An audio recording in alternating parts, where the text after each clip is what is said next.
मनुष्य के जीवन को आकार देने में जो सबसे बड़ी भूमिका है वो संग की है। आप वैसे ही होंगे अथवा आप वैसे ही हो जाएंगे जैसा आपका संग होगा। साधारण संग का भी ये प्रभाव है, व्यवहार में भी संग का ऐसा प्रभाव देखने में आता है, अनुभव में आता है। किसी सत्पुरुष का संग हो जाए तो वो हृदय में किसी विशुद्ध संस्कार का बीज डाल देता है, जो कभी ना कभी कालांतर में फलीभूत होता है। देखो, एक छोटा सा उदाहरण है यहां। श्री प्रहलाद जी के पिता हिरण्यकश्यप, वो दैत्य है, कठिन क्रूर उसका स्वभाव है, और पिता बीज होता है। माता भूमि होती है, पिता बीज होता है। और जैसा बीज होगा यथा बीज तथा फल। और आप देखो कैसा अद्भुत हरि का भक्त जन्म लेता है। कारण क्या है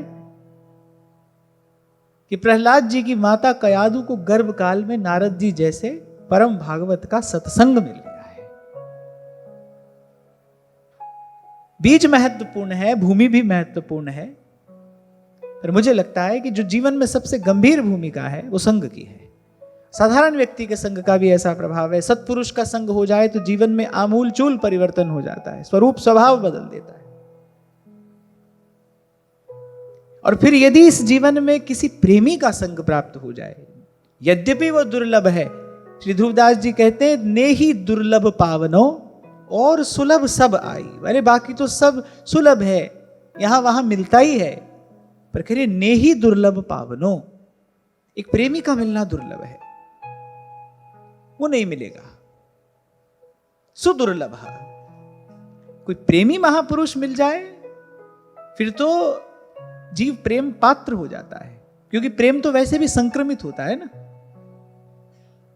यदि कोई प्रेम के भाव में मत्त है तो उसके निकट जाने वाला, उसके सानिध्य में, उसके आभा मंडल में पहुंचने वाला किंचित उस प्रेम का प्रसाद अवश्य प्राप्त करेगा, क्योंकि प्रेम संक्रमित होता है। प्रेमी के रोम रोम से प्रेम का परमाणु ही निस्सृत होता है। और फिर श्री प्रबोधानंद सरस्वती पाद तो आप पहुंचे हैं प्रकट प्रेम के सन्मुख। दो बातें हुई, एक तो वो आए कहां हैं, प्रकट प्रेम विग्रह श्री महाप्रभु जी सामने हैं, और फिर स्वयं प्रबोधानंद जी भी ज्ञानी हैं, उनकी प्रज्ञा भी बड़ी निर्मल है। जैसा उस दिन मैंने आपसे कहा कि समर्थ गुरु हो और समर्पित शिष्य हो, फिर एक एक क्षण में अनुभूति होती है, तत्क्षण अनुभव प्राप्त होता है। अगर गुरु समर्थ है और शिष्य समर्पित है तो यहां भी कुछ ऐसी घटना घटी। एक तो प्रबोधानंद सरस्वती पाद पहुंचे कहां, प्रेम धाम वृंदा विपिन, फिर प्रकट प्रेम स्वरूप श्री महाप्रभु जी। और महाप्रभु भी उस समय कर क्या रहे थे जब प्रबोधानंद सरस्वती पाद पहुंचे? सेवा कुंज में प्रिया प्रीतम को मानसी भावना में दुलरा रहे थे। ये तो ऐसा हो गया कि किसी गहन गंभीर समुद्र में और भंवर और पड़ता हो, ये तो ऐसी स्थिति हो गई। और जब प्रबोधानंद सरस्वती पाद ने दर्शन किया, दर्शन करते ही जो अनुभव हुआ, और नागरीदास जी एक बात कहते हैं, कह रहे प्रेम भजन की चटपटी और ताही सुहाई न आन, मेरे कल काहे की रैन दिन रति जब पकड़े प्राण। है ना, यदि किसी को प्रेम भजन की चटपटी लग जाए फिर ताही सुहाई न आन, बोले उसको फिर कुछ दूसरा नहीं सुहाएगा।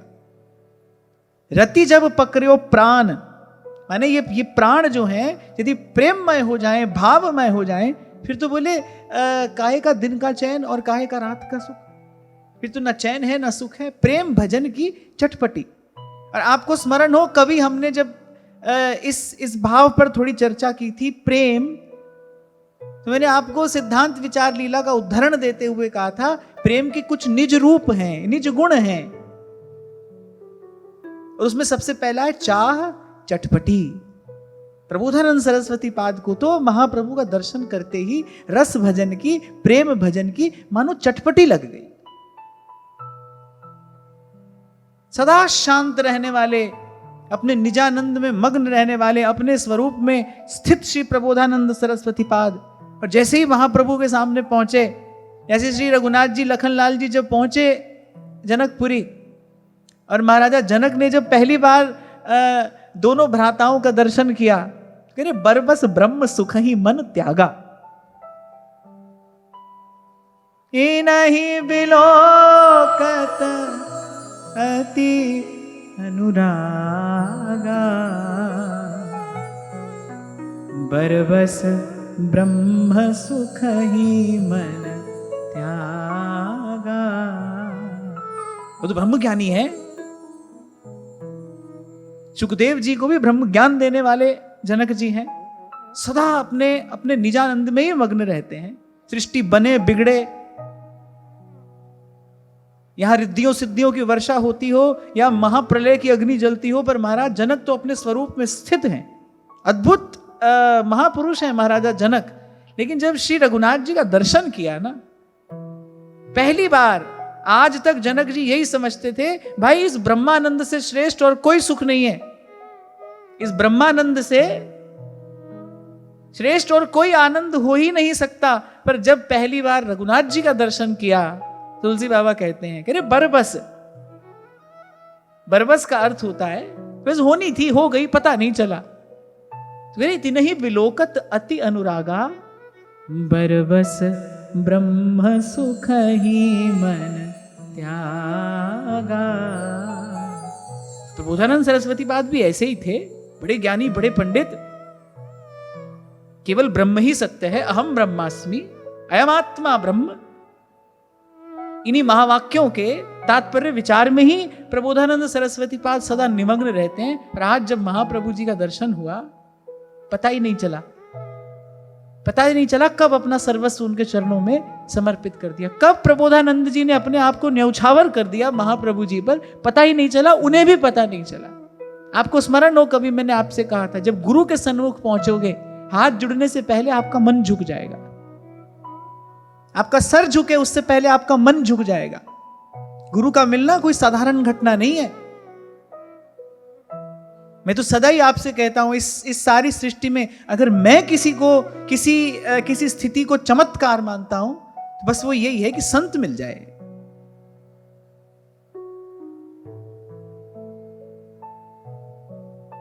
क्योंकि संत मिलने के बाद वो होता है जो माया के प्रवाह में भटकते इस जीव ने जन्म जन्म से कभी नहीं किया, और वो क्या है? हरि का भजन। सब किया पर भजन नहीं किया। अगर भजन किया होता तो भाई आज ऐसे भटक नहीं रहे होते। हमने सब किया पर भजन नहीं किया। तीर्थ किया, जप तप किया, पुण्य किए, सब किया पर भजन नहीं किया। भजन किया होता, हरि का भजन करने वाला फिर आवागमन के, फिर संस्कृति के इस दुष्चक्र में नहीं पड़ता।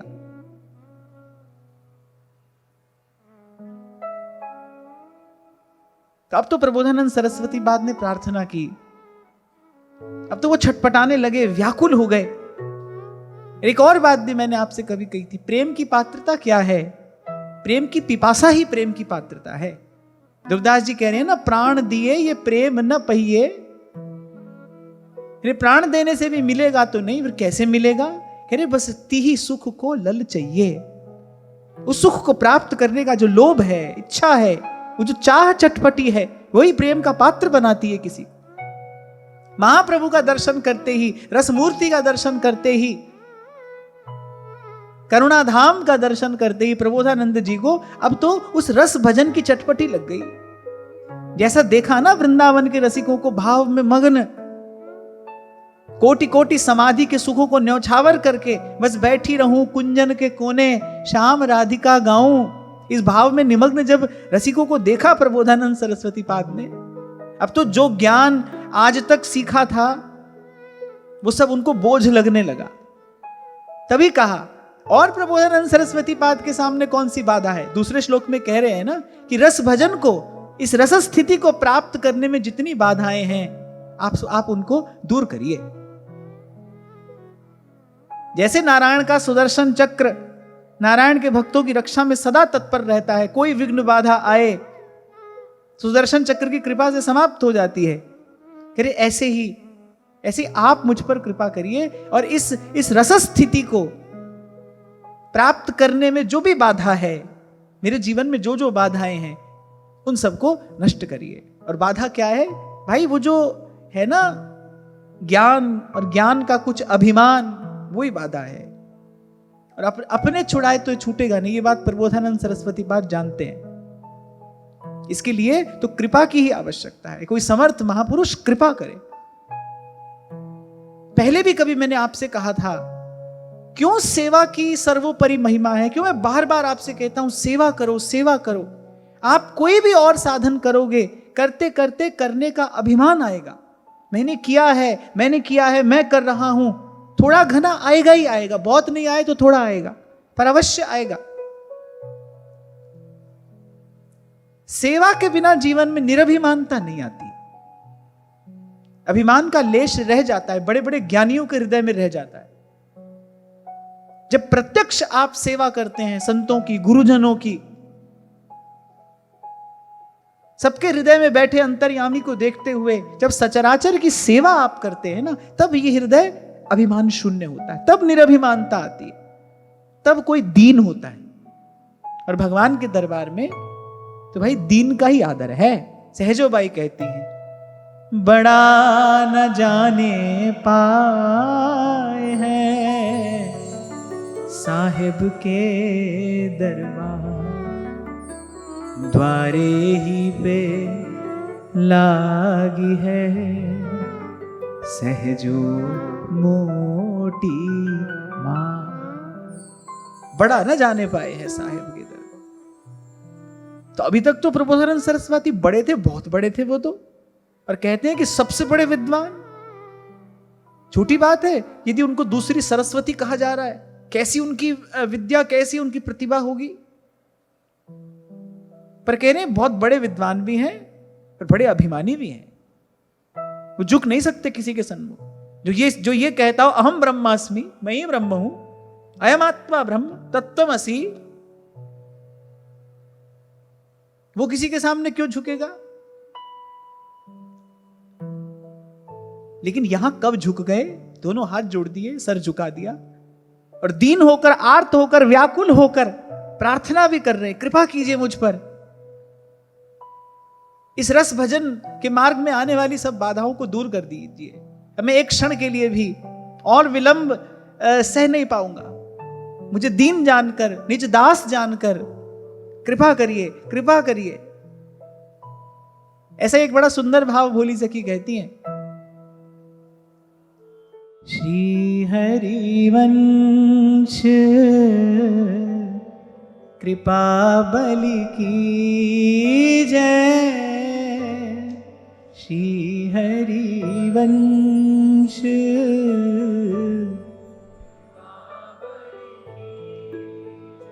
और प्रबोधानंद सरस्वती पाद ने मानो यही कहा, निज सर्वस भर नैन दिखाओ, निज सर्वस भर मो सर्वस सब लीजिए। प्रबोधानंद सरस्वती पाद कह रहे मेरा जो सर्वस्व है वह आप ले लीजिए। ये मेरा सब ज्ञान, मेरी ये विद्या, सब इस रस भजन पर मैं न्यौछावर करता हूं।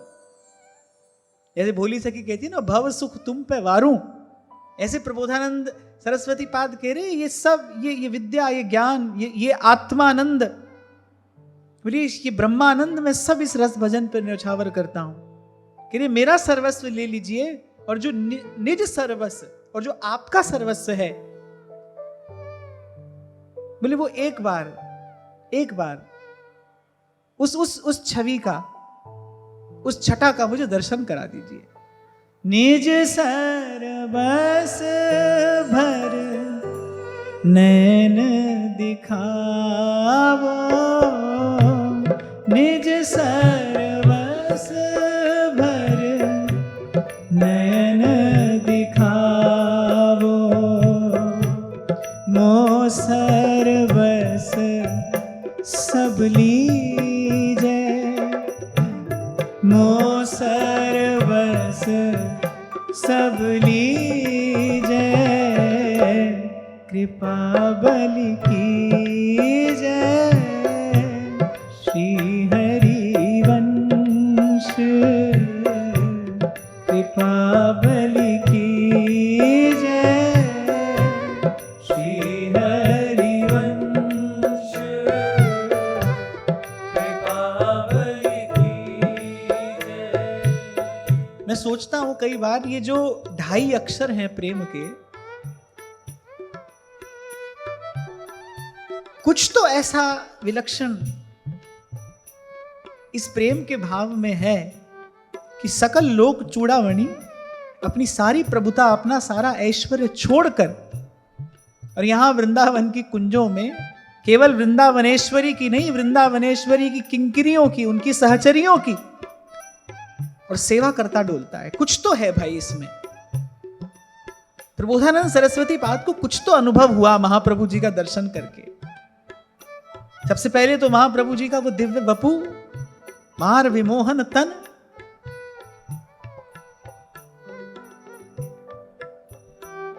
और महाप्रभु दिन रात ध्याते हैं किसको?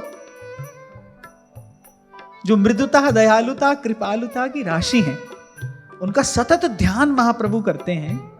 महाप्रभु के रोम रोम से छलकती, छिटकती, बहती वो कृपा, करुणा। प्रबोधानंद सरस्वती पाद को ये तो अनुभव हो गया भाई, जिसे हम सर्वश्रेष्ठ सुख माने आज तक घूम रहे थे, अरे इस रस, इस सुख के सन्मुख तो वो त्याज्य है। इसलिए देर नहीं लगाई। विवेकवान देर नहीं करेगा। जैसे ही सत्य वस्तु, सार वस्तु का दर्शन करेगा, फिर वो देर नहीं करेगा। व्यास जी ने देर नहीं लगाई वृंदावन के लिए चलने में। जैसे ही प्रबोधानंद जी को अनुभव हुआ, जैसे ही अनुभूति हुई, देर नहीं लगाई, न्यौछावर कर दिया सब उसी समय महाप्रभु के चरणों में। कह ही तो रहे कि निज सर्वस भर नयन दिखाओ और मोह सर्वस सब लीजै, श्री हरिवंश कृपा बलि कीजै, श्री हरिवंश कृपा बलि कीजै। ऐसो मोहिए करहूं कृपा निधि, ऐसो मोहिए करहूं कृपा निधि। जैसे कोई बहुत सुंदर, मधुर, स्वादिष्ट व्यंजन कोई व्यक्ति पा रहा हो, तो दूसरा व्यक्ति कहता है लाओ थोड़ा हमें भी चखाओ, थोड़ा हमें भी चखाइए। ऐसे महाप्रभु को जब उस प्रेम रस को बिलसते देखा, और मैं बार बार कह रहा हूं प्रबोधानंद जी कोई साधारण व्यक्ति नहीं है, तो अलौकिक प्रतिभा के धनी है। जब उन्होंने उस असाधारण वस्तु का दर्शन किया, अनुभव किया, फिर देर नहीं लगाई, फिर तो बार बार बस यही याचना कर रहे हैं, एक बूंद मुझे भी दीजिए। ऐसो मोहिए करहूं कृपा निधि, ऐसो मोहिए करहूं कृपा निधि, छिन छिन उमग पसीजै, छिन छिन उमग प्रसीजै, कृपा बलि कीजै, श्री हरिवंश कृपा बलि कीजै। बिन देखे पल धीर न आवे, बिन देखे पल धीर न आवे, विरह ता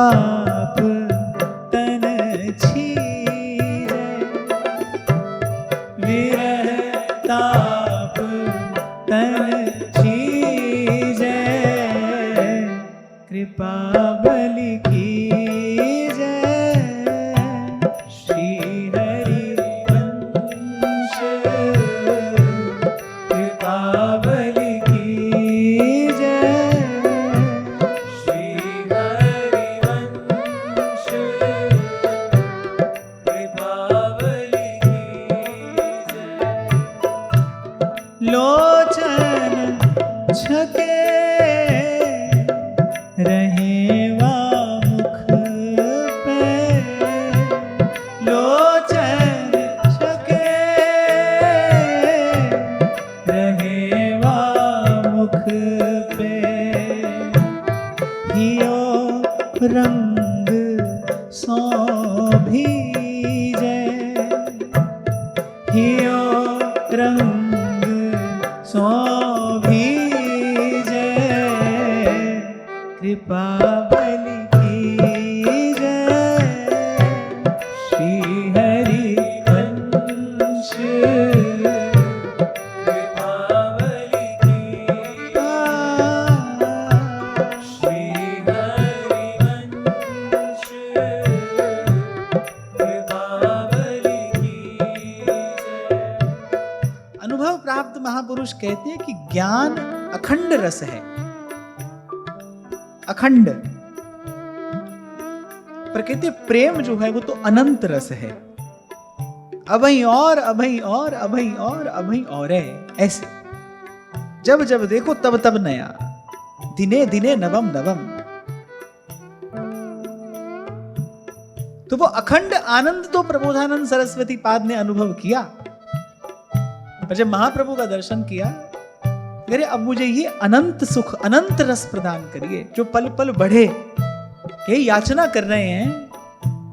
बिन हित बढ़न ना और सुहावे, बिन हित बढ़न ना और सुहावे, नित नव माधुरी पीजे, नित नव माधुरी पीजे, कृपा बलि की जय, श्री हरि वंश कृपा बलि की जय, श्री हरि वंश कृपा बलि की जय। और परमानंद जी ने बताया था कैसी अनन्यता है महाप्रभु जी की। रसना कटऊं जो अन रटऊं, निरख अन फुटऊं नैन, श्रवण फुटऊं जो अन सुनऊं, बिन राधा जस बैन। परमानंद जी ने बताया कि उनका व्रत क्या है। जागृत स्वप्न सुषुप्ति में बस पद पंकज राधिका के अवलोकों, यही उनका व्रत है। मेरे प्राणनाथ श्री श्यामा। याचना कर रहे हैं प्रबोधानंद सरस्वती पाद, याचक बनकर दीजिए मुझे।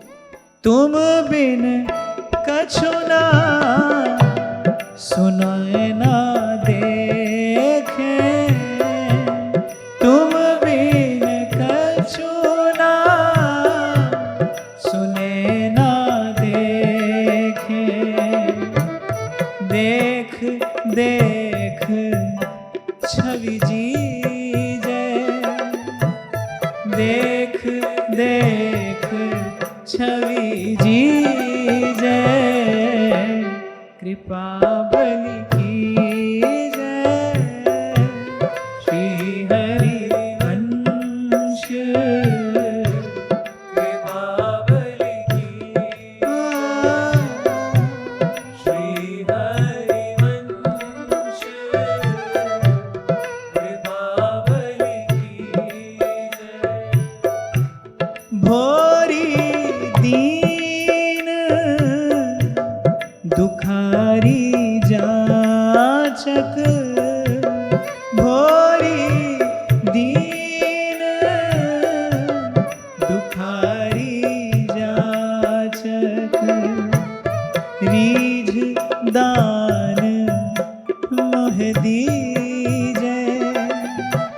रीझ दान मोह दीजै, कृपा बलि कीजै, श्री हरि वंश कृपा बलि कीजै, श्री हरि वंश कृपा बलि कीजै, निज सर्वस भर नैन दिखावो, निज सर्वस भर नैन दिखावो, वो सर्वस सब लीजै, वो सर्वस सब लीजै, कृपा बलि कीजै, श्री हरि वंश कृपा बलि कीजै, कृपा बलि कीजै, कृपा बलि कीजै, कृपा बलि कीजै, कृपा बलि कीजै।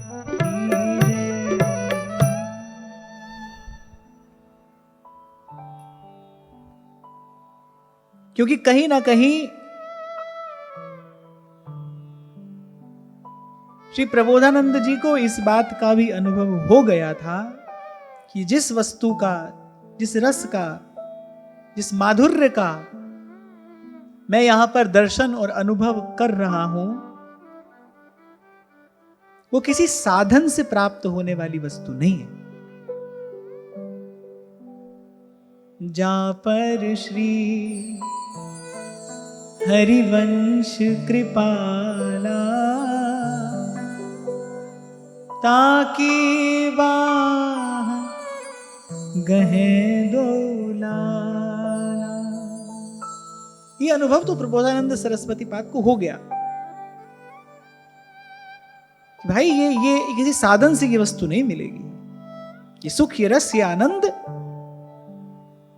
ये मोद प्रमोद, ये सुख, ये तो प्रसाद से ही पाया जाएगा। कृपा की याचना कर रहे हैं। इसलिए कुछ क्षण पहले मैंने आपसे कहा कि भाई इन 2.5 अक्षरों में कुछ तो है। तभी कबीर कहते हैं ना, 2.5 आखर प्रेम के, पढ़े सो पंडित हुए। एक और बात मैं आपको बताऊं, इस पंडित शब्द का प्रयोग श्री गीता जी में भगवान ने भी किया है। किसी विषय के जानकार को पंडित नहीं कहते, और ना ही पंडित कोई जाति सूचक शब्द है।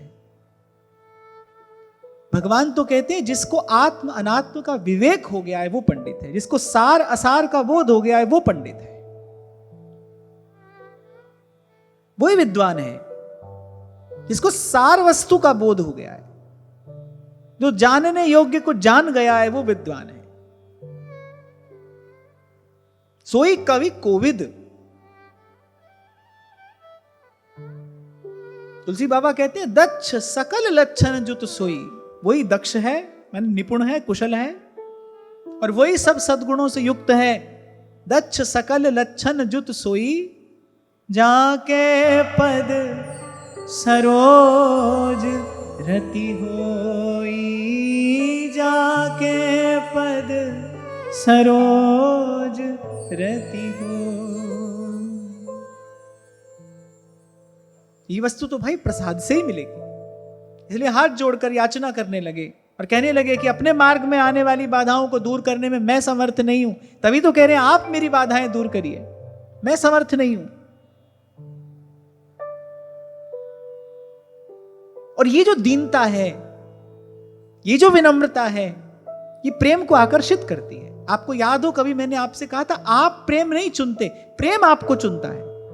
किस हृदय में रहना है, ये निर्णय, ये चयन, ये चुनाव स्वयं प्रेम करता है। जब वो अपने अनुकूल कोई हृदय देखता है, उस हृदय को वो अपना निवास स्थान बना लेता है। इसीलिए पुनः दोहरा रहा हूं मैं अपनी बात, प्रेम की पात्रता सेवा से ही आती है। इसीलिए हमारे आचार्यों ने अपनी उपासना पद्धति का प्राण तत्व रखा सेवा। प्रेम को धारण करने की जो पात्रता है वो सेवा से ही आती है।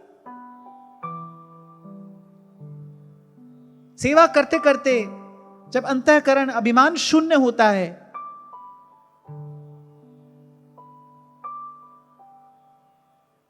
तब प्रेम आकर्षित होता है, तब प्रेम उसे अपना निवास बनाता है, प्रेम चुनता है, प्रेम चयन करता है किसी के हृदय का। इसीलिए संत कहते हैं हरि नाम जपते रहिए और सेवा में ये देह गले तो गालिए।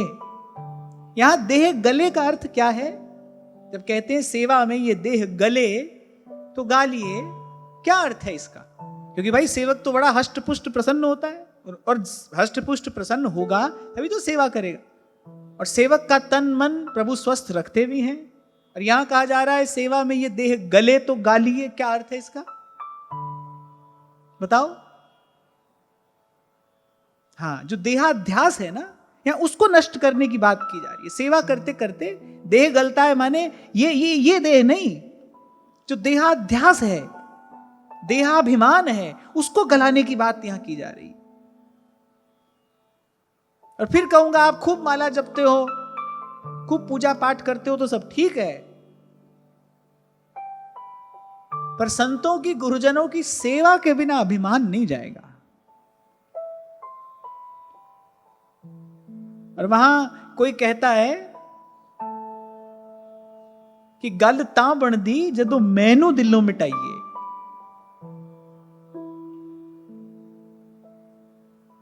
इसीलिए हमारे आचार्यों ने कहा कि भाई भोर भये से सांझ ढरे तक सेवा को ही नेम हमारो। हम सेवा का ही अभ्यास करेंगे, सेवा ही हमारा भजन है, सेवा ही हमारा साधन है, और सेवा ही हमारी सिद्धि भी है। बस सेवा ही करेंगे। सखी चहोर फिरे चकडोर सी, सेवा को चाव बढ़ो मन माही। एक बार आपको एक सवैया याद कराया था, कैसो फब्यो है नीलांबर सुंदर, आपको याद हो गया था, है ना? ऐसे ही तो अब की बार आपको ये सवैया याद कराते हैं। सब कहिए, सखी चहोर फिरे चकडोर सी, सेवा को चाव बढ़ो मन माही। फिरे चकडोर सी, सेवा को चाव बढ़ो मन माही। आगे आता है,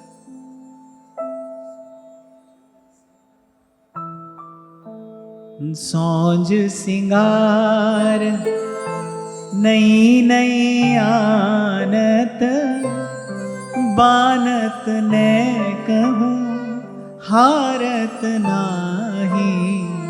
सौंज सिंगार नई नई आनत, बानत ने कहूँ हारत नाही। ये जो बाहर बैठे हैं ना भाई, ये भी क्लास में ही हैं। फिर से कहो, सौंज सिंगार नई नई आनत, बानत ने कहूँ हारत नाही। प्रेम पगीत ही रंग रंगी, निरखे तिनको तन को न अघाही। प्रेम पगीत ही रंग रंगी, निरखे तिनको तन को न अघाही, और स्वाद लगे ध्रुव फीके, रहे विविरूप के छत्र की छाही, और स्वाद लगे ध्रुव फीके, रहे विविरूप के छत्र की छाही। देखो आज को मिला के 4 दिन ही है ना, 5वें दिन तो उत्सव है ही, 4 दिन है। एक एक पंक्ति 4 दिन में याद हो जाएगी, इतना तो हो जाएगा ना। तो आज पहली पंक्ति एक बार गाकर सुना दो। सखी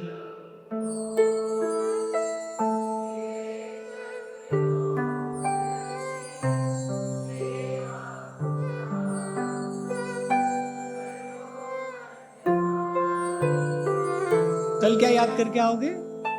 सौंज सिंगार नई नई आनत, बानत ने कहूँ हारत नाही।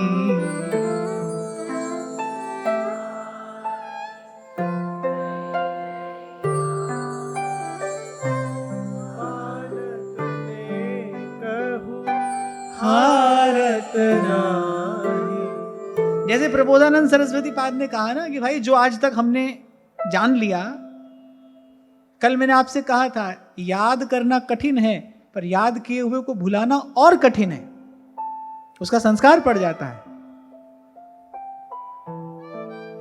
स्मृति से ही तो संस्कार है, उसका संस्कार पड़ जाता है। तो हमारी भी खोपड़ी में जाने क्या क्या भरा है ये याद नहीं होगा जल्दी से, क्योंकि इतना सब कुछ भरा है।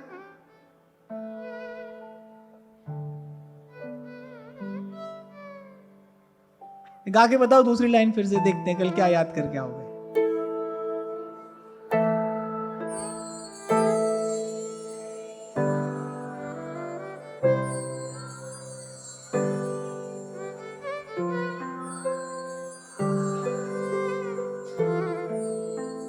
चलो अभी तो याद हुआ, अब देखिए कल तक याद रहता है कि नहीं। अब 4 दिन में अब की बार ये सवैया याद कर लेना है, क्योंकि मैंने पहले दिन आपसे कहा था हमको करना है क्या भाई, दिन भर हमको करना ही क्या है, यूं ही आते जाते निहारा करेंगे। हमारे आचार्य ने भाई हमको यही उपासना दी है, निस दिन गान रूप माधुरी को पान, उर अंतर सिहान एक काम श्यामा श्याम सो। और कल जो मैंने आपको प्रकट सेवा के संबंध में कुछ निवेदन किया, मैं आज फिर एक बार आपको स्पष्ट कर दूं कि आप जिस भी स्वरूप को विराजमान करके आप सेवा करते हैं अपने यहां, वो चित्रपट सेवा है या वो श्री विग्रह सेवा है, वो जो भी हो, मेरे कहने का तात्पर्य ये था, मैं फिर निवेदन कर रहा हूं कि जिस भी स्वरूप में प्रिया प्रीतम आपके यहां विराजमान है, हमारा प्रयास ये हो भाई कि हम अधिक से अधिक नाम और वाणी से उनकी सेवा करें। मेरा कहने का तात्पर्य ये था कि वस्तु का कोई बहुत अधिक महत्व नहीं है,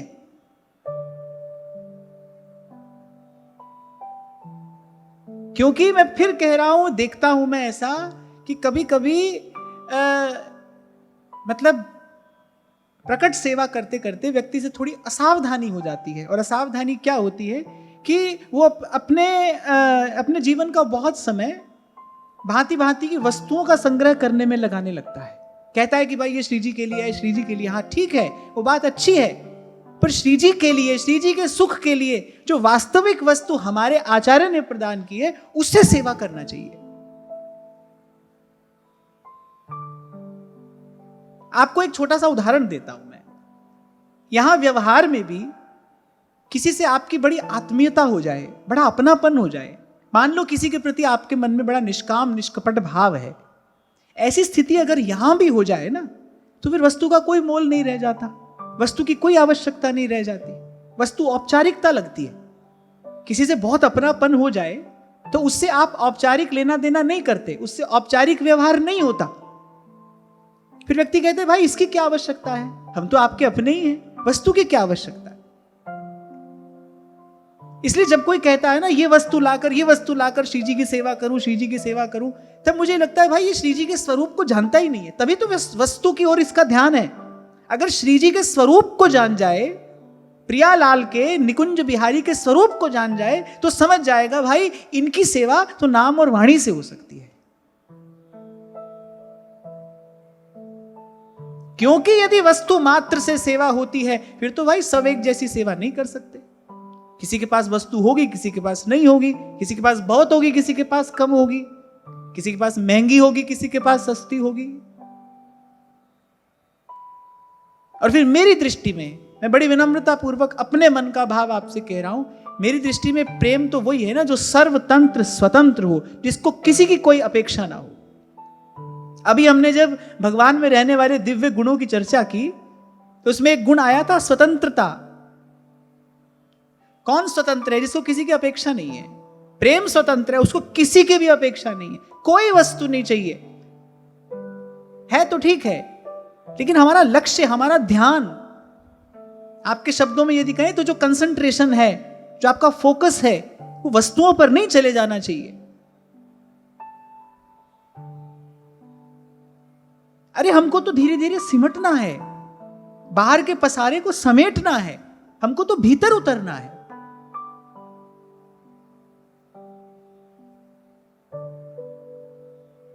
सुधानिधि का आरंभ महाप्रभु करते हैं, जिस दिशा में वृषभानु नंदिनी विराजमान है मैं उसको प्रणाम करता हूं। और चलते चलते पहुंचते कहां हैं? अगर आपने कभी सुधानिधि को ध्यान से देखा हो, चलते चलते महाप्रभु कहां पहुंचते हैं? कदा वा राधाया पद कमल मायोज्य हृदये दयेशम निशेषम नियतमिह जय्यामुपविधिम। यानी कभी यमुना का किनारा होगा, मेरे हृदय में हे स्वामिनी आपके चरण कमल होंगे, मेरे नेत्र मुदे होंगे, और आपकी मानसी भावना, आपकी मानसी सेवा करते करते कब मैं बाकी सब विषयों को भूल जाऊं, कब मुझे बाकी सब कुछ विस्मृत हो जाएगा, कुछ याद ना रहे। यही बात यहां कही है।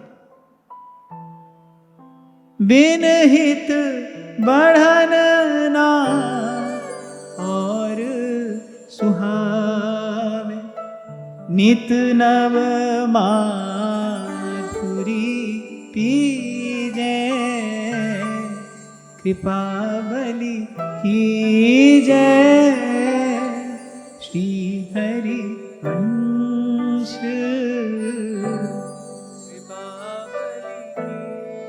और थोड़ा सा स्पष्ट कर दूं मैं आपको, मान लो किसी दिन मंगला के समय आपके पास भोग लगाने के लिए बहुत अधिक वस्तु नहीं है या कम है,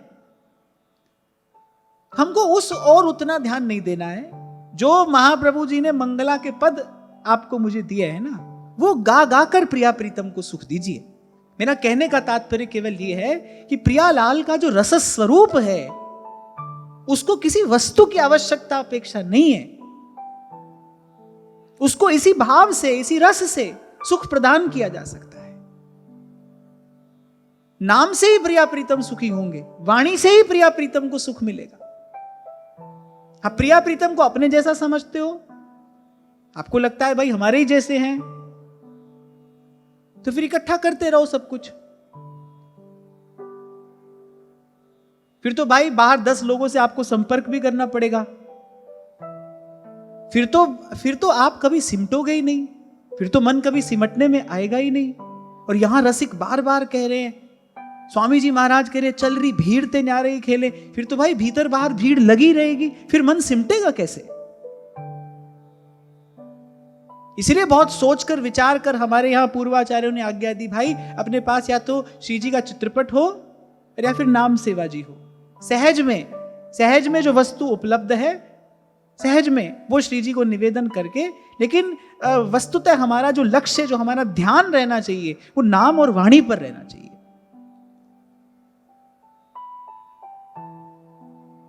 दाल रोटी भी रख दिया अगर आपने राजभोग में, चिंता की बात नहीं है। समय अनुकूल समय अनुकूल जो पद पदावली आपके पास में है ना, उसको गाकर, प्रेम से, भाव से भरकर उसको गाकर प्रिया प्रीतम को रिझाइए, वो सुनाइए। वहां उसकी आवश्यकता है कि ये जो अक्षर हैं, चाचा वृंदावन दास जी ने कहा ना, अक्षर धुर की पालकी आई रसकन लैन, ये जो वाणी के पद हैं, ये आपको वहां तक लेकर जाएंगे।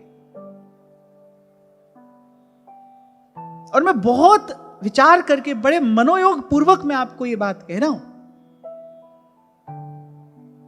क्योंकि पहले एक बार ऐसी चर्चा हुई थी तो किसी ने कहा कि आप क्या कह रहे हैं, प्रकट सेवा छोड़ दें। ना, मैं तो कह रहा हूं प्रकट सेवा क्या, प्रकट सेवा ही करिए, पर सेवा कैसे करनी है, ये थोड़ा समझने की आवश्यकता है।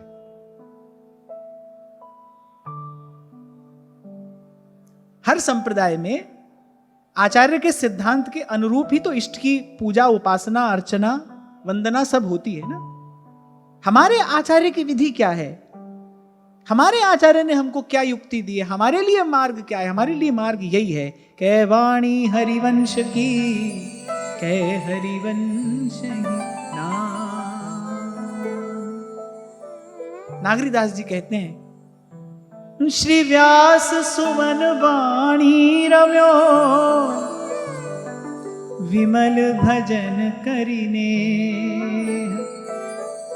सब ही भातिन सोभिए, लाड लड़ावन ने। आप देखो, जिन्होंने प्रत्यक्ष प्रिया प्रीतम को अपनी गोदी में खिलाया,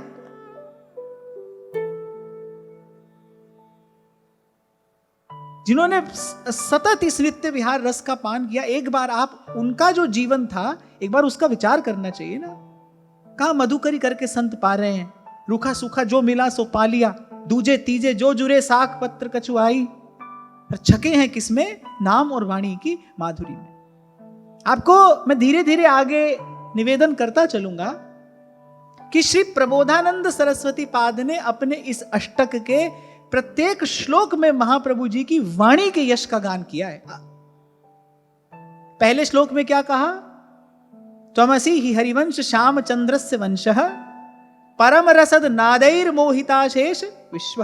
पहले श्लोक में आया कि जो वंशी का नाद अर्थात ये जो महाप्रभु की वाणी है ये। दूसरे श्लोक में क्या आया कि आपने अपनी वाणी से ही रसिक जनों के हृदयों को प्रमत्त कर दिया है। आपकी वाणी रूपी रस का पान करके ही ये जो रसिक जन हैं ये सब छके हुए हैं। और आज इस तीसरे श्लोक में अधिक रसवती नाम राधिकाया सखीना, चरण कमल वीथि कानने राजहंस, तदति ललित लीला गान विद्वत् प्रशंस, सजयति हरिवंशो ध्वंस कौसौ कलीना। तीसरे श्लोक में फिर महाप्रभु जी की वाणी का ही यश गा रहे। कैसे हैं आप, श्री प्रबोधानंद जी कह रहे हैं कैसे हैं आप, कहां आपका निवास है, कहां आप विराजमान हैं अपनी परम शोभा के साथ। कह रहे अधिक रसवती नाम राधिकाया सखी नाम। यहां अधिक रसवती नाम अर्थात कह रहे जो सखियां हैं ना, उनके हृदय का जो प्रेम है, उनके हृदय का जो भाव है, कह रहे वो प्रिया लाल से भी अधिक है। प्रिया लाल के हृदय में जो प्रेम जो भाव है, कह रहे सहचरियों का जो प्रेम और भाव है उनसे भी अधिक है। ध्रुवदास जी ने भी कहा सहचरियों का प्रेम जो है वो और अधिक है, सबसे अधिक। कह रहे अधिक रस में माने परम रस में रमी छकी वो जो प्रियाजू की सहचरिया हैं, उनके चरण कमलों से जिस वृंदावन की गलियां सुशोभित होती हैं, उन सहचरियों के चरण कमलों से जिस वृंदावन की गलियां सुशोभित होती हैं, चरण कमल वीथी कानने राजहंसः। वहां उस वृंदावन धाम में, उस वृंदा कानन में, उस वृंदारण्य में कह रहे आप राजहंस के समान विराजमान हैं। हंस का स्वरूप तो सुंदर होता ही है, हंस का स्वर भी बड़ा मधुर होता है। आप रोज गान करते हो, अगर कोई बताए कहां कहां ऐसा वर्णन आया है कि हंस का जो स्वर है ना वो भी अतिशय मधुर होता है। अगर चलो थोड़ा सा संकेत मैं आपको कर देता हूं, अगर आप युगल ध्यान का पाठ करते हो नित्य,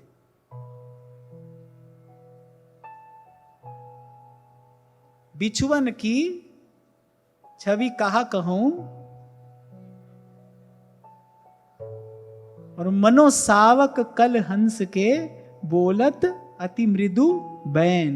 हंस का जो स्वर होता है ना, उसका जो कूजन होता है, कल कूजन, वो भी अत्यंत मधुर होता है। उसका स्वरूप तो उज्जवल निर्मल है ही, उसका स्वर भी अतिशय मधुर है। तो यहां प्रबोधानंद सरस्वती पाद जब महाप्रभु जी को राजहंस कहते हैं, उस वृंदा कानन में आप राजहंस के समान शोभायमान हैं, और फिर अगली पंक्ति में कह रही ये राजहंस करता क्या है, तदति ललित लीला गान विद्वत प्रशंसा। ये राजहंस क्या करता है, कह रहे भोर से लेकर और सांझ तक, सांझ से लेकर भोर तक इस युगल की लीला का ही गान करता है। आरंभ करते हैं वहां प्रभु जी, प्रात समय दो रसलम पट सुरत जुद्ध जय जुत अति फूल।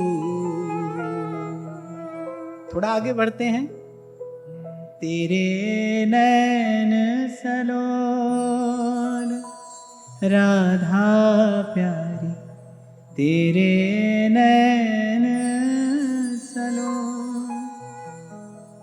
फिर आगे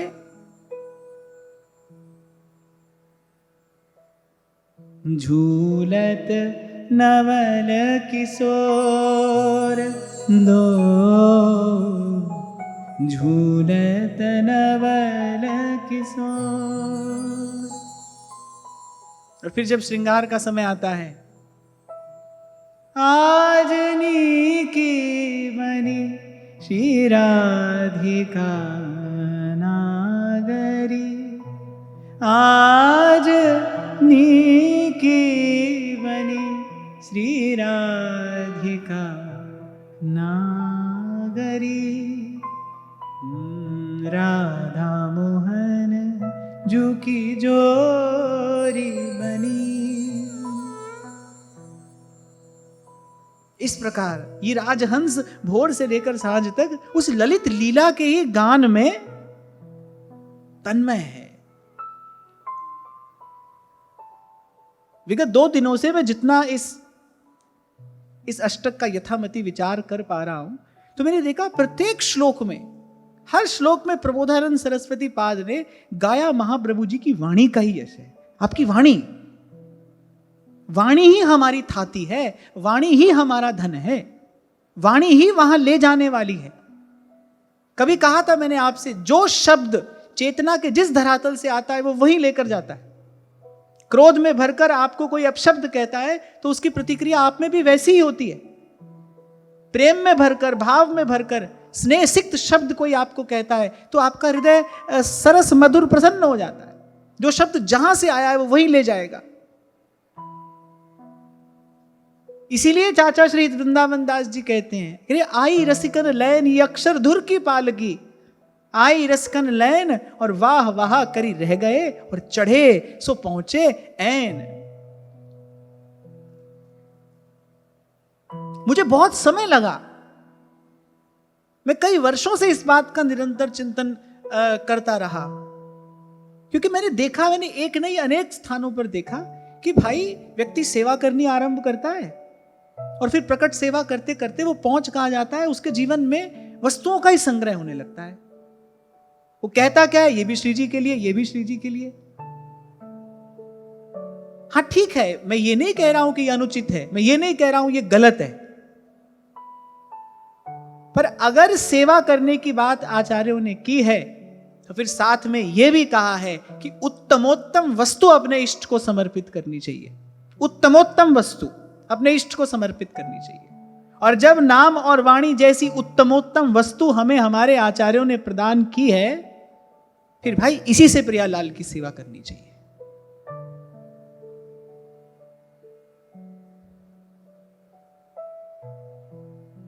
फिर समोसा खाने का मन खुद है, दही बड़ा खाने का मन खुद है, हाँ ठीक है आज श्री जी को यही खिलाएंगे, आज यही भोग लगाएंगे। और बड़ी देर तक तो व्यक्ति को पता ही नहीं चलता है भाई मैं कर क्या रहा हूं। इसलिए मैंने कहा मुझे बहुत वर्ष लगे इस बात का विचार करने में, तब मैं जाकर इस निर्णय पर पहुंचा कि हाँ भाई यदि आचार्यों ने सेवा की आज्ञा दी है, फिर आचार्यों ने उत्तमोत्तम रीति से सेवा की आज्ञा दी है, श्रेष्ठतम वस्तु का भोग लगाना चाहिए, श्रेष्ठतम वस्तु निवेदन करनी चाहिए, और नाम और वाणी से उत्तम, इससे उज्जवल, इससे मधुर और श्रेष्ठ तो कोई भी वस्तु नहीं है। अरे साधारण प्रेम में भी वस्तुओं आदि की औपचारिकता छूट जाती है, फिर तो दिव्य प्रेम है, सांद्र प्रेम है, ये तो अद्भुत प्रेम है।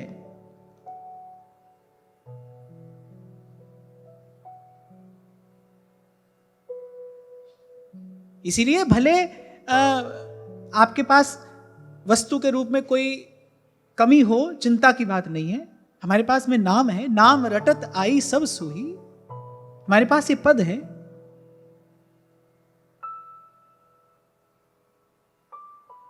इसी में रमना है, इसी में डूबना है, इसी में रमाना है अपने अपने तन मन प्राण को।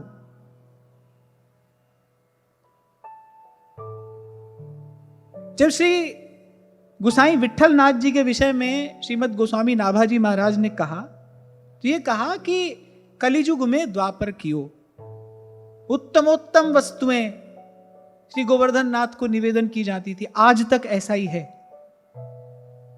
पर भाई वो भाव अलग है। ये जो हितजू की रीति है, ये जो भाव है, ये जो रस है, इसकी गति, इसकी विधि अलग है।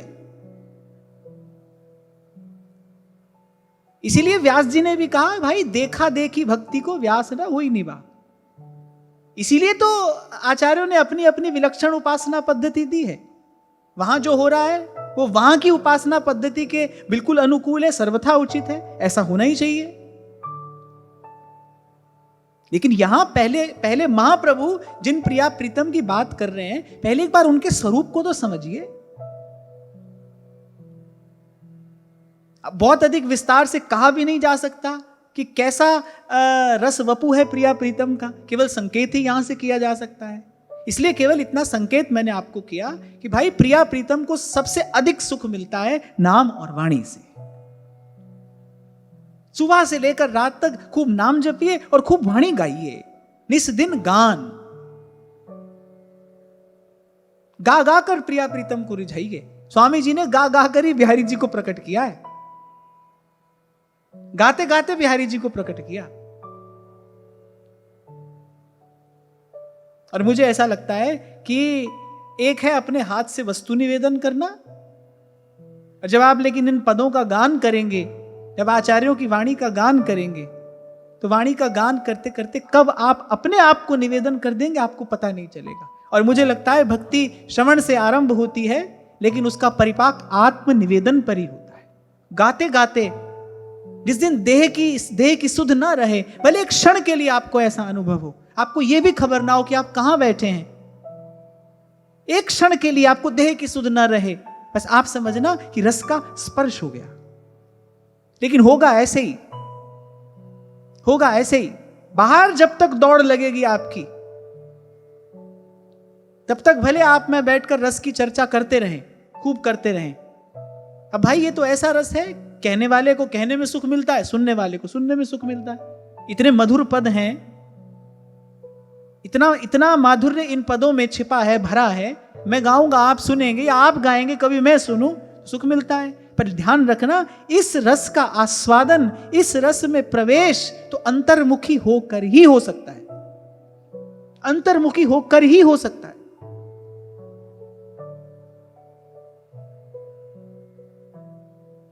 हम महाप्रभु के प्रागट्य पर बैठकर ये चर्चा कर रहे हैं, और मैंने पहले दिन आपसे कहा था भाई इस चर्चा का प्रयोजन यही है, किस प्रकार हम महाप्रभु के और निकट पहुंचे, किस प्रकार भाव से महाप्रभु के सानिध्य में पहुंचे। वहां तक जाने का मार्ग तो यही है। तो अगले श्लोक में भी प्रबोधानंद सरस्वती पाद ने महाप्रभु जी की वाणी का ही यश गाया। अधिक रसवती नाम राधिकाया सखी नाम, बोले प्रिया जी के प्रेम में पगी वो जो अधिक रसवती सहचरियां हैं। अधिक शब्द कहा केवल इतना संकेत करने के लिए भाई उनका प्रेम सबसे अधिक है।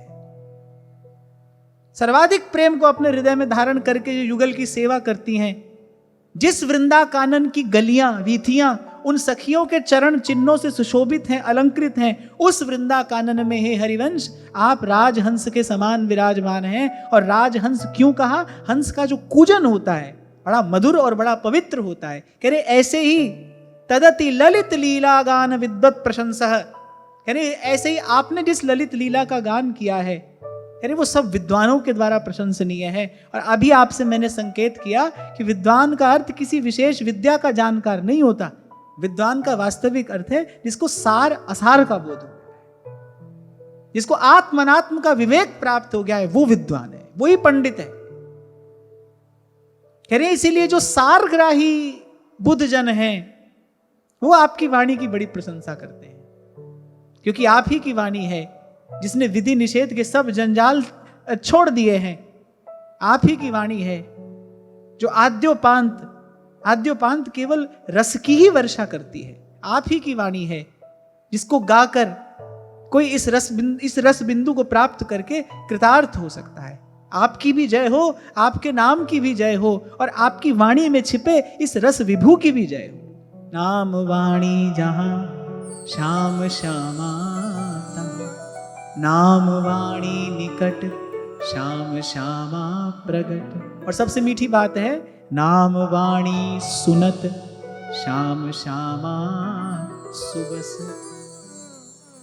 पूरे रस साहित्य में कहीं आपको नहीं मिलेगा कि अमुक वस्तु श्री जी को बड़ी प्रिय है। आप मुझे एक भी वाक्य ढूंढ कर कहीं से लाकर दिखा दो कि भाई अमुक वस्तु श्री जी को प्रिय है,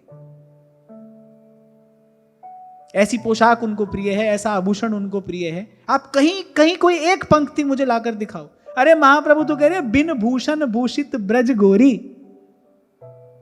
तुलसीदास जी कह रहे बन्यो है सादो सिंगार, बड़ा सादा सा श्रृंगार है। भाई श्रृंगार की आवश्यकता तो उसको होती है ना जिसको सजना हो। ये तो स्वयं श्रृंगार रस मूर्ति है, इनको श्रृंगार की क्या आवश्यकता है? ये तो श्रृंगार रस के ही विग्रह है, इनको श्रृंगार की क्या आवश्यकता है? तुलसीदास जी ने कहा है कि बन्यो है सादो सिंगार। स्वामी जी महाराज ने केलीमाल में बड़ा सुंदर वर्णन श्रृंगार का अनेक पदों में किया है। स्वामी जी कह रहे हैं बनीरी तेरे चार चार चूड़ी करन। चार चार चूड़ी हैं प्रिया जी के कर कमलों में, एक दुलरी है, सुंदर सा मांग टीका है, बिन भूषण भूषित ब्रज गोरी।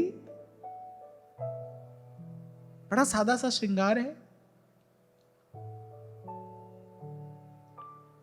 इससे पहले क्या कह रहा था मैं? अभी क्या कह रहा था मैं इससे पहले?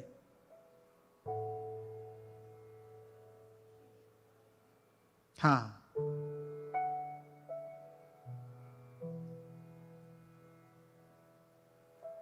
अब ये शब्द ले जाते हैं ना वहीं पर, फिर सब भूल जाता है। तो मैं आपसे ये कह रहा था कहीं एक भी शब्द आपको ऐसा नहीं मिलेगा या ये लिखा हो श्री जी को ये वस्तु प्रिय है, कहीं पर भी नहीं।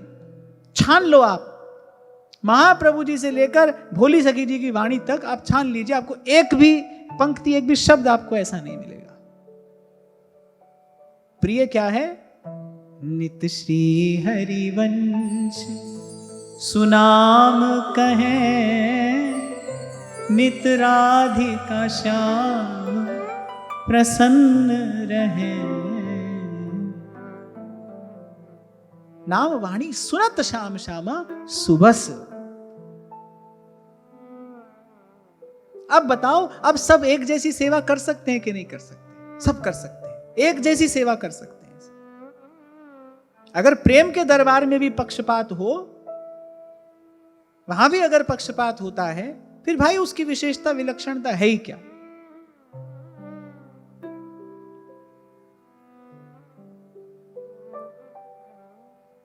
और जैसे सुंदर भोजन की चर्चा सुनने से भूख बढ़ जाती है, ऐसे ही इन पदों का गान करते करते वो जो मिलन की इच्छा है, वो जो दर्शन की इच्छा है, वो जो पिपासा है, बढ़ जाती है।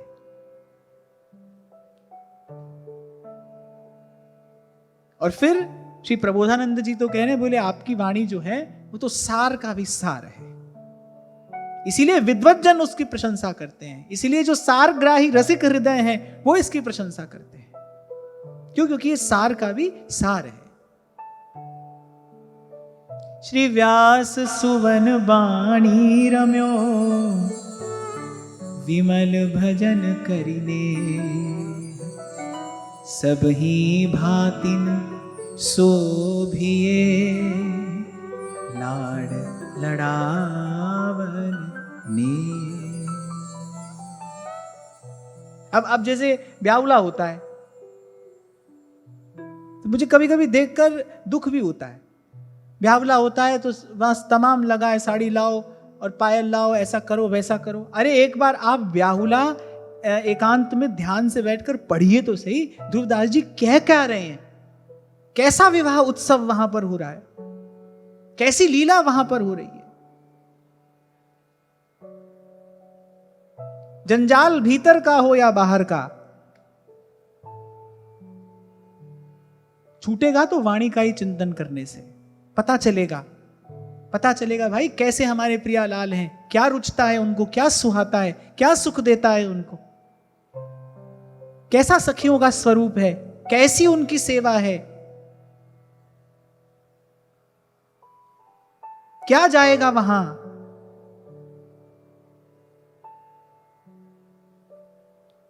जब महाप्रभु अवतरित हुए तब भी ऐसी ही कोई घटना घटी होगी कि निगम नीर मिल एक भयो, भजन दुग्ध समश्वेत। फिर महाप्रभु जी ने न्यारा करके दिया, फिर मंदमतियों ने फिर उसको मिला दिया, आज फिर वही स्थिति उपस्थित है। मैं तो कुछ दिन पहले भी महाराज जी से कह रहा था कि अगर आज किसी को महाप्रभु जी की विशुद्ध उपासना सीखनी हो तो वो कहां जाएगा, किससे सीखेगा। हम तो सौभाग्यशाली रहे, हमको महाराज जी से बहुत सत्संग मिला, आरंभ में यहां की रीति नीति सब समझने को मिली।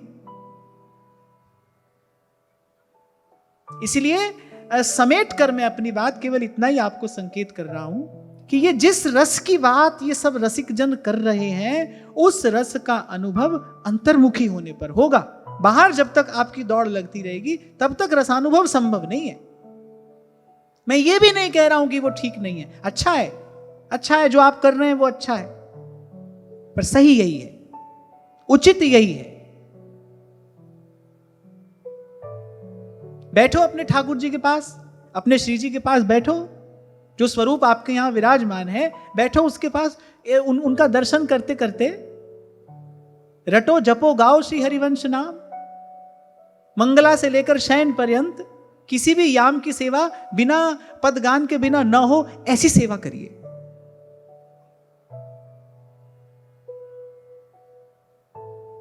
भांति भांति के लाड़ और लाडली लाल लड़ाए। और फिर एक और बात है, कितनी कितनी ऐसी दिव्य ऐसी कोमल सेवा भावनाएं हैं जो बाहर तो कभी किसी प्रकार से संभव हो ही नहीं सकती। वो सेवाएं तो आप अपनी भावना में ही कर सकते हैं।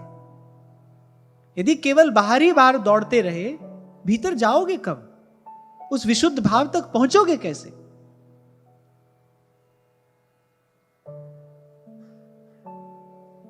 तो फिर श्री प्रबोधानंद जी कहते हैं कि वो आपका ललित लीला गान जिसकी प्रशंसा सब सारग्राही लोग करते हैं, अरे अंतिम पंक्ति में कह रहे हैं, सजयति हरिवंशो ध्वंस कौसौ कलीना।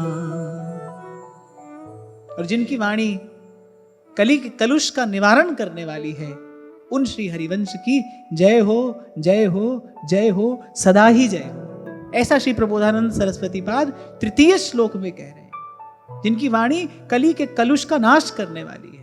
कली का कलुष क्या है? स्वार्थ कली का कलुष है।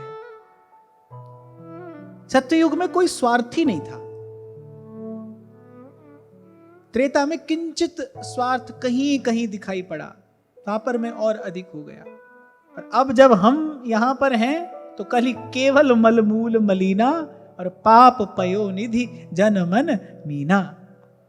अब तो भाई पाए जान जगत में सब जन कपटी कुटिल कलिजुगी टंच। जहां देखो इस स्वार्थ का ही नृत्य हो रहा है। स्वार्थ ही स्वार्थ तो है। छोटे से छोटा संबंध भी यहां स्वार्थ बुद्धि से ही बनाया जाता है। एक ही बात का विचार तो मनुष्य दिन रात करता है, मेरी स्वार्थ सिद्धि कैसे हो, मेरा स्वार्थ कैसे सिद्ध हो।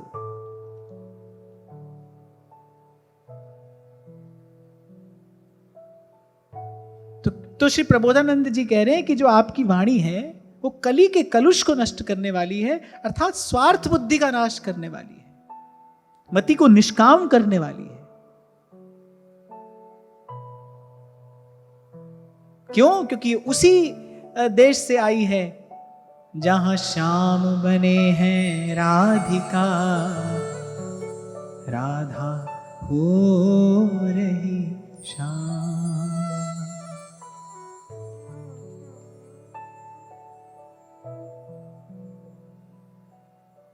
और सेवक जी महाराज भी कहते हैं, शुभ अशुभ दुर्ग विध्वंसी दल, तब जयति जयति जग उच्चरे। विराम के इस क्षण में मैं आपको अपना एक छोटा सा अनुभव निवेदन करूं कि बस ऐसे ही श्री हरिवंश कहते और ऐसे ही प्रिया प्रीतम को निहारते और महाप्रभु जी के पद उनको सुनाते सुनाते ही हम यहां तक आ गए। कुछ और साधन नहीं किया, बस केवल यही था, केवल यही। हम बस वृंदावन धाम की ये कृपा हो गई, हमको आते ही ऐसे संत मिल गए जिन्होंने सीधा सच्चा सा एक मार्ग बता दिया और वो बात हृदय में बैठ भी गई। फिर कहीं और नहीं देखा, फिर किसी और बात का विचार नहीं किया, बस सीधे सीधे नाम जपते रहे। और जपते भी क्या रहे, बस सीधे सीधे नाम रटते रहे, नाम रटते रहे, नाम रटते रटते, और बस ऐसे ही इन पदों का गान करते करते यहां तक आ गए। मैं बार बार, अनेक बार, और अनेक बार क्या, मैं तो कहूंगा हर एक बार मैं कहीं से भी अपनी बात आरंभ करूं, परंतु मैं यही तो आपसे कहता हूं ना भाई, नाम जपिए, नाम जपिए। क्योंकि यहां जहां मैं बैठा हूं यहां से अपने अनुभव की बात कहनी चाहिए, और मेरा इसके अतिरिक्त कोई और अनुभव है नहीं। मैं ये तो नहीं कह सकता हूं कि नाम रटत आई सब सोही, पर मैं ये अवश्य कह सकता हूं, और इस बात के लिए मेरा मन प्रमाण है कि सेवक जी की ये पंक्ति अक्षरशः सत्य है कि नाम रटत आई सब सोही। इन पदों का गान करते करते हृदय में झलक जाती है वो रूप माधुरी। श्री राधा सुधा निधि महाप्रभु जी का हृदय है, और 84 महाप्रभु जी के नयन हैं, और महाप्रभु जी ने स्वयं कहा है, राधा वल्लभ मुख कमल निरख नयन हरिवंश।